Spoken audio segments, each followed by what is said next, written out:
Seja bem-vindo à sexta edição do Pet News da Next4Sec. É um prazer ter você aqui conosco. Estamos aqui no seu informe mensal de atualizações de segurança, notícias do mundo cibernético e todos os assuntos relacionados à tecnologia que vão ajudar você e a sua empresa a continuar caminhando rumo a um ambiente mais seguro.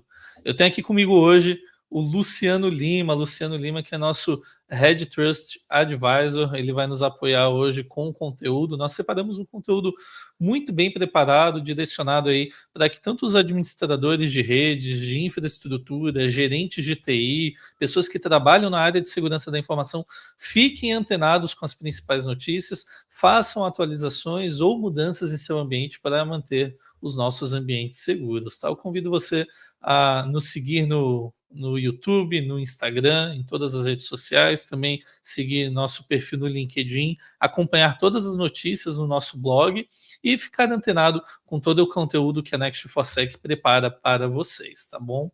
Muito bem, hoje para nós começarmos foi um mês bem atípico, para ser honesto, a gente até estranhou um pouco o começo do mês, porque realmente nós estamos acostumados com uma cadência maior de notícias relacionadas a problemas cibernéticos. Esse mês nós tivemos uma quantidade menor de eventos aí relacionados à segurança da informação. Ao mesmo tempo, isso significa que nos próximos meses a tendência é que haja um aumento, tá? A gente já está acostumado que em meses com menor taxa de lançamentos de correções, com menor taxa de falhas corrigidas de segurança, os próximos meses meio que são represados e vem uma quantidade maior aí de notícias, tá bom? Então a gente vai passar aqui todas as notícias que vocês já conhecem e se você quiser pode comentar tanto aqui no YouTube quanto no LinkedIn, fica à vontade, a gente vai ter o maior prazer em tirar qualquer dúvida, tá? E se você desejar que a Next4Sec apoie a sua empresa, apoie a sua organização em alguma frente de segurança da informação, pode entrar em contato conosco no nosso site next4sec.com e você vai ter acesso à nossa equipe comercial que vai dar todo o amparo e colocar você em contato com os melhores profissionais da área, tá bom? Muito bem, para nós começarmos então, nós vamos falar um pouquinho aqui de Microsoft, tá? Então, a Microsoft nesse mês ela corrigiu 51 falhas de segurança, tá? Então, em relação ao mês passado nós tivemos 64 falhas de segurança, porém foram 3 zero days, tá? Nesse mês nós tivemos apenas uma zero day e uma vulnerabilidade crítica, tá? Falando dos números gerais aí da Microsoft, a Microsoft ela corrigiu 25 falhas de segurança de elevação de privilégio, 18 falhas de segurança RCS ou falhas de execução de código remoto, 3 vulnerabilidades de vazamento de dados, tá? E 5 vulnerabilidades de negação de serviço, tá? Esse mês não tivemos vulnerabilidades de spoofing corrigidas, tá? Esses foram os números gerais, houveram lançamentos desde o Windows Server 2012 até as últimas versões, tanto de Windows Server quanto Windows 11, tá? E também para as plataformas aí, ferramentas como família do pacote Office, produtos cloud também da Microsoft receberam atualizações. Para vocês ficarem mais por dentro aí do que foi lançado de crítico, eu vou convidar o Luciano para ele abordar com vocês tanto a Zero Day quanto a vulnerabilidade crítica que foi corrigida. Olá, Eric, olá a todos. Mais uma vez, obrigado aí pela oportunidade de estar falando com vocês nesse Pet News. E hoje eu trago o Zero Day, que é sobre a validação do DDNS, né? Ele foi catalogado no CVE 2023, o 50868. E essa vulnerabilidade, ela permite que o invasor explore protocolos do DDNS padrão, né? Então, é bem crítico aí, porque trazendo a família de Windows Server desde 2012 até o 22, é afetado por essa vulnerabilidade. Então, acredito que os nossos ouvintes aí, nossos colegas aí estejam sabendo dessa vulnerabilidade, foi amplamente divulgada.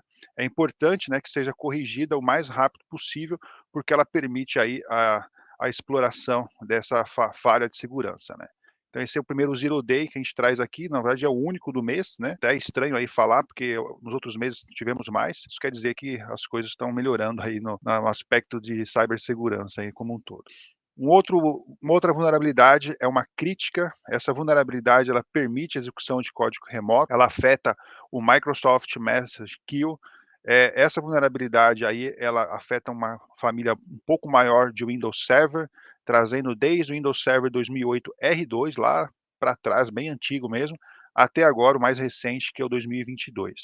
Também afeta o Windows Cliente, né, o Windows 10 e 11.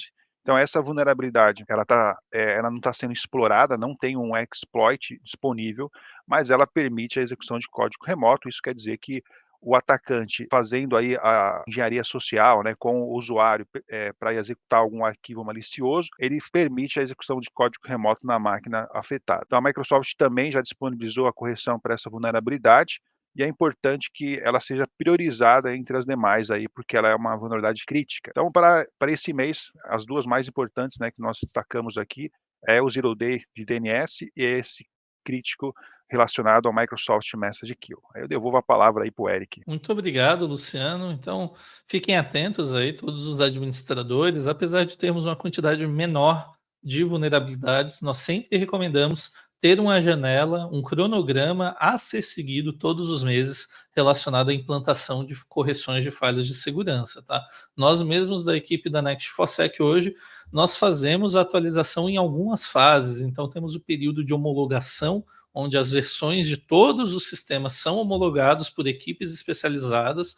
Posteriormente, nós fazemos o lançamento dessa correção para uma parte do ambiente, para nós experienciarmos como esse ambiente vai reagir às atualizações. E na reta final, nós implantamos as atualizações em todo o ambiente. Tá? E nós recomendamos um cronograma parecido. Obviamente, cada organização vai ter seu perfil de comportamento. Então, se você precisar desenhar uma política de gestão de patches e atualizações e correções de vulnerabilidades, a Next4Sec pode te ajudar desde a fase processual de política do que deve ser feito até a entrega hands-on, tá bom? E se você precisar de uma ferramenta que te apoie também, nós temos um pacote de ferramentas extremamente reconhecido no mercado que pode te auxiliar a fazer as correções de segurança e acompanhar quais vulnerabilidades você possui no seu ambiente, tá bom? Continuando a falar das falhas de segurança que foram corrigidas ao longo dessa última janela, os últimos 20 dias, a Adobe ela lançou correção aí para múltiplos produtos, tá? Então,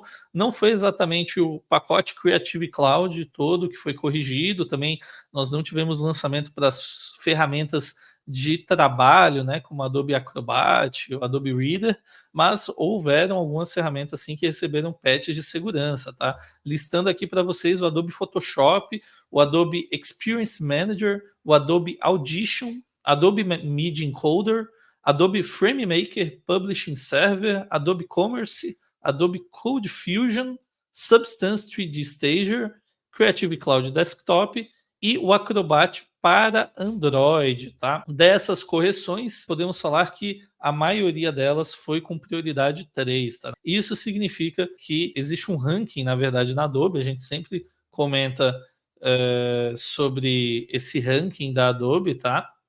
E quando a gente fala de prioridade 3, a Adobe lança uma nota dizendo que esse update, essa atualização de segurança corrige vulnerabilidades em produtos que historicamente não foram vulnerabilidades atacadas, tá? E aí a recomendação é que você faça a correção sem alto nível de prioridade, tá? Quando chega lá na prioridade 1, significa que você tem vulnerabilidades que já foram exploradas no passado e que podem ser exploradas novamente, tá bom?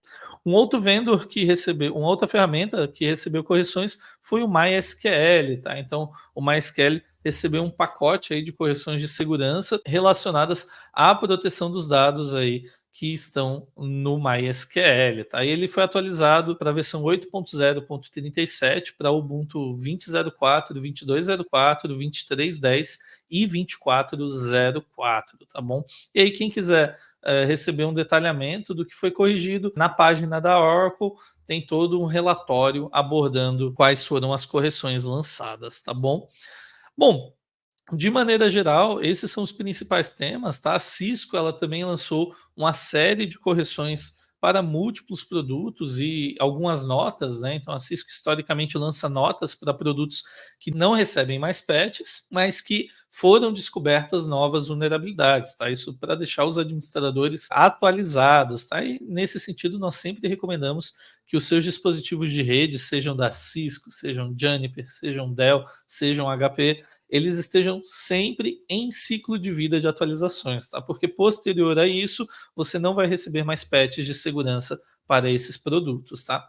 E a Cisco lançou aí um pacote relativamente pequeno de correções, tá? Então, o Cisco Secure Email and Web Manager recebeu aí correções de segurança, Cisco Security Mail Gateway, Webex Meeting, tá bom? A Cisco, ela também lançou um informativo falando sobre uma falha de segurança no OpenDNS, tá? No mais, foram essas, não tivemos vulnerabilidades críticas nem altas corrigidas até o momento, tá? Outros vendors também ainda não fizeram seus lançamentos, mas nós recomendamos você acompanhar, sempre seguir as páginas aí dos vendors para receber todas essas notícias o quanto antes, tá? E quando a gente fala de correções críticas, falhas de segurança críticas, a Next4Sec também lança boletins, por isso a gente sempre recomenda você estar inscrito nas nossas newsletters, tá bom? Muito bem. Convidando aqui o Luciano novamente, ele vai abordar alguns artigos interessantes que nós vimos ao longo do mês, que vale a pena você ficar antenado para saber em relação ao que está acontecendo no cenário internacional e nacional de cibersegurança. Obrigado, Eric. Primeiro artigo, a gente fala sobre um grupo de ransomware conhecido como Tel e UDPS. Eles começaram a exploração de vulnerabilidades no PHP. É uma vulnerabilidade que foi catalogada no CVE 2024-4577. E após a sua divulgação, começou ataque massivo aí sobre essa vulnerabilidade. Então, basicamente, o grupo ele aproveitou dessa brecha, né, e começou a implantar, a disseminar o ransomware para fazer execução de código remoto aí, para fazer execução de códigos maliciosos nesses sistemas que estavam vulneráveis. Além disso, esse grupo com uma rapidez conseguiu incorporar essa vulnerabilidade, destacando um padrão crescente de ameaças cibernéticas, e isso aumentou aí o seu volume de ataques. É importante que as empresas que adotam, né, PHP, a gente acredita que muitas delas utilizam em seus sites aí, que busquem as atualizações, porque realmente isso está sendo muito amplamente explorado e, obviamente, isso traz aí, em consequência, um ataque de ransomware que ninguém quer passar por uma situação como essa, né? Então, as empresas e organizações são recomendáveis aí a correção o mais rápido possível para que evitem essa disseminação de ransomware através dessa vulnerabilidade que está sendo amplamente explorada. O próximo artigo é sobre a SolarWinds, né? Ela corrigiu uma vulnerabilidade alta na sua plataforma, o ServerU, e basicamente uma série de atualizações, né, foram disparadas aí com essa atualização que foi disponibilizada, que permite XSS, permite SWQL e uma série de outras vulnerabilidades foram mencionadas aí. O importante é destacar aqui que não é a primeira vez, né, que a SolarWinds passa por uma série de vulnerabilidades que podem ser amplamente exploradas, e isso aconteceu de forma muito forte em 2020. Não sei se vocês lembram, né? Teve um ataque que foi até nomeado como Sunburst, que ocorreu lá em 2020, que permitia explorar uma vulnerabilidade no SolarWinds, né? Só para efeito de números aqui, né? Mais de 18 mil clientes na época foram afetados. Então, obviamente, né? Como que a gente traz essa mensagem para vocês aqui? Observem que as plataformas que são amplamente utilizadas, elas são alvos, obviamente, dos atacantes. Então é importante, se você usa alguma solução da SolarWinds ou uma outra solução, fique antenado, né? Não só com as atualizações da Microsoft, mas também de todas as outros sistemas e soluções que você tem no seu ambiente, porque ele pode estar sendo explorado aí por alguma vulnerabilidade que até o fabricante já corrigiu, mas que você ainda não aplicou no seu ambiente, né? E o último artigo, não menos importante, é um artigo que foi lançado ontem no nosso blog, que fala sobre os ataques com dispositivos IoT, né? Então, basicamente, esse artigo, né, ele traz sobre os riscos que surgem com a crescente demanda aí de uso dos dispositivos IoT, tanto no escritório, né, quanto nas indústrias, que tem crescido muito, né? Então, esse aumento de dispositivos tem se tornado alvos de ataques, por exemplo, de DDoS. Então, basicamente, o artigo ele traz a importância, né, da segmentação de rede, a microsegmentação, como que os gestores e os administradores podem se posicionar ou se prever a esses possíveis ataques, né? E aí nós temos uma receitinha ali de bolo aí para os gestores e analistas poderem consultar. Então recomendo fortemente que acessem o nosso blog, né, para poder ter na íntegra esse material que foi bem bem bacana aí que a gente disponibilizou ontem na íntegra para todos aí. É isso. Muito bem, obrigado aí pelos comentários, Luciano. Ficou bem claro aí o que está acontecendo no cenário nacional e internacional relacionado a ataques de ransomware, também a SolarWinds envolvida novamente em vulnerabilidades bem críticas, né? Pelo menos não se concretizou um incidente de larga escala como nos anos anteriores, mas isso mostra diligência da parte da SolarWinds, aprendendo aí com os erros do passado, né? E também a parte de IoT foi bem interessante, tá? E um assunto aqui que eu quero passar com vocês, cada vez mais as organizações estão trazendo para dentro de seus ambientes a utilização de IAs, tá? IAs no modelo do Copilot, do ChatGPT ou do Gemini da Google, tá? São IAs em que você faz um input de dados ou de dúvidas e ele retorna aí com informações que podem enriquecer o seu trabalho, tá? E nós estamos falando de um novo padrão de mercado, tá? A tendência é que cada vez mais as organizações utilizem em larga escala em suas atividades diárias, tá? Uma leitura minha pessoal é que nesse momento eu não vejo a substituição de funções diárias de pessoas que fazem atividades nas organizações, mas sim um apoio maior para elas, para que elas tenham uma filtragem maior, uma melhora em suas entregas, tá? Pelo menos nesse momento é essa leitura que eu tenho, tá? Mas uma pergunta surge: no meu ambiente corporativo, então eu tenho uma empresa, eu atuo na empresa, até onde eu posso utilizar a inteligência artificial e principalmente, tá, associado à cibersegurança, como isso afeta os dados da minha empresa, tá? Então muitas empresas têm dados protegidos por patentes, têm dados protegidos por sigilo de contratos com clientes, dados sigilosos pessoais.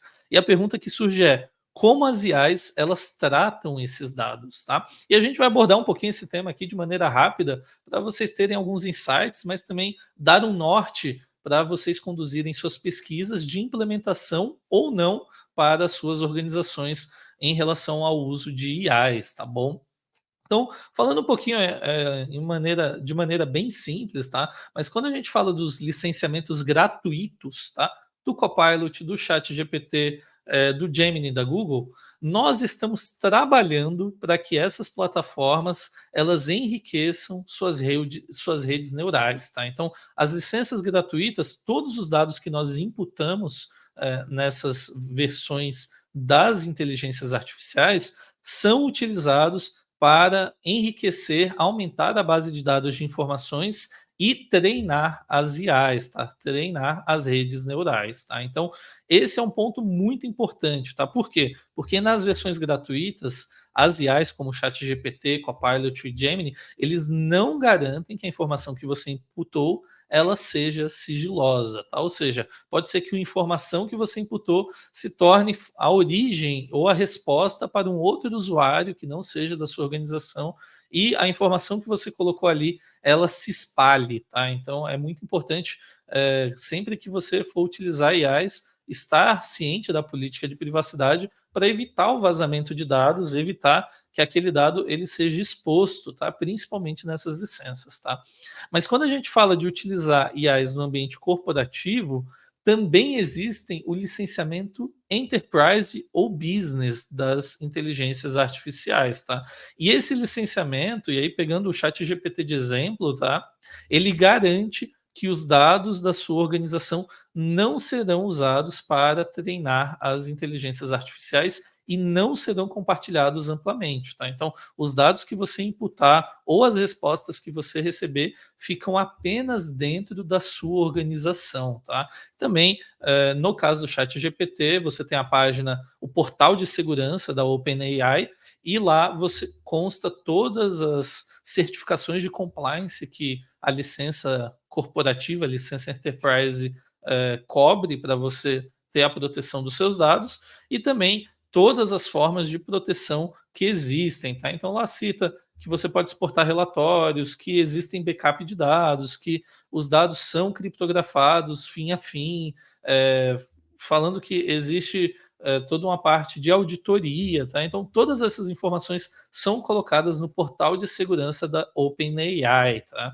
E falando sobre privacidade, existe essa diferença, tá? Então, se você quer trabalhar com inteligência artificial, quer levar para um próximo patamar o nível da sua organização, entregar um diferencial, saiba que as licenças gratuitas, os dados podem ser explorados, mas quando a gente vai para as licenças Enterprise, e é diferente a licença paga para o usuário final da licença Enterprise, tá? Não confunda aí a versão paga de um AI, mas para o usuário end user e uma licença Enterprise corporativa, tá? Então, quando nós falamos da licença Enterprise, você não vai ter o compartilhamento dos dados, aqueles dados não serão utilizados tanto via API, tanto dados imputados manualmente ou arquivos que você fez o upload, eles não serão utilizados para enriquecer a AI e você não terá problemas com vazamento dessas informações, segundo as páginas de privacidade e proteção de dados das principais inteligências artificiais do mercado, tá bom?